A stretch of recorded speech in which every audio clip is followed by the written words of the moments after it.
ایک عام خبر سے اپنے ناظرین کو آگاہ کرتے چلیں۔ دیکھیں یہ چور ہیں اور یہ مراد پور کا مقام ہے۔ سنی بیکریز کی برانچ ہے جہاں پر یہ صبح کے وقت 4 اور 5 کے درمیان یہ حاضر ہوئے ہیں۔ ان میں ایک ساتھی ان کاپی کر رہا ہے اور 2 جو ہے یہ تالے توڑ رہے ہیں۔ فوٹو سے واضح دیکھا جا سکتا ہے اور ان کے چہرے بھی پہچانے جا سکتے ہیں اگر کچھ جاننے پہچاننے والا ہو تو۔ یہ تھانہ ہاکی کی حدود ہے اور تھانہ ہاکی کی حدود کو اس طرح کے جرائم پیشہ لوگ اپنے لیے محفوظ اماجگاہ سمجھتے ہیں۔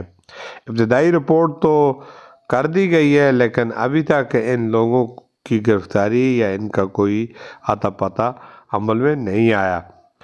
یہ مبینہ ذرائع بتا رہے ہیں کہ اس کے تالے جب توڑے گئے تو ان شیلٹروں کو ڈبل تالے لگے ہوئے تھے، باہر سے بھی تالے لگے ہوئے ہیں اور اندر سے بھی تالے لگے ہوئے ہیں۔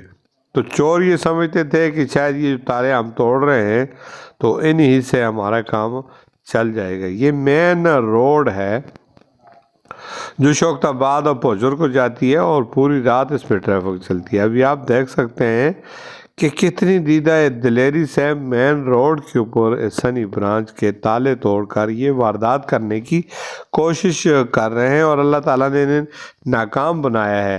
اب یہ دیکھیں تالے تو کھل گئے ہیں لیکن یہ شیلٹر دیکھ رہے ہیں کہ اس کو کیا ہو گیا، جبکہ ان کے اندر بھی تالے لگے ہوئے ہیں نا۔ یہ جو سنی بیکریز کا جو مالک ہے انہوں نے ان چوروں کو اس سے بچنے کے لیے ڈبل تالے لگائے ہوئے ہیں۔ تو اس طرح کی صورتحال ہے کہ یہ ظالم لوگ جو حرام خور ہیں، جو حرام کی کمائی سے اپنی اور اپنی اولاد کو پالتے ہیں، وہ دوسروں کا کس طرح حق مارتے ہیں اور کتنا دیدہ دلیری سے یہ لوگ لگے ہوئے ہیں کہ ہم اس بیکری کے اندر جو ہے واردات کریں گے اور اس کا مال لوٹیں گے اور انہیں کوئی پوچھنے والا نہیں ہے۔ کوئی بھی انہیں اگر جانتا ہو ان کا نام صیغہ راز میں رکھا جائے گا اور تھانہ ہاکی میں ان کے خلاف ابتدائی رپورٹ درج ہے تو مہربانی فرما کر وہاں پر مطلع کریں۔ یہ ہمارے صدیقی صاحب ہیں جس کی یہ سنی بیکریز کی برانچ ہے، بڑے اچھے اور شریف انسان ہیں۔ وہ آج کل کسی کام کے سلسلے میں لاہور گئے ہوئے تھے تو ان کی اس بیکریز کے اوپر اس طرح کی یہ واردات ہو رہی ہے۔ میں ہوں میرا گلزار اور آپ دیکھ رہے ہیں DMM نیوز۔ ابھی 8 ہوئی اور یہ لوگ بھاگ گئے۔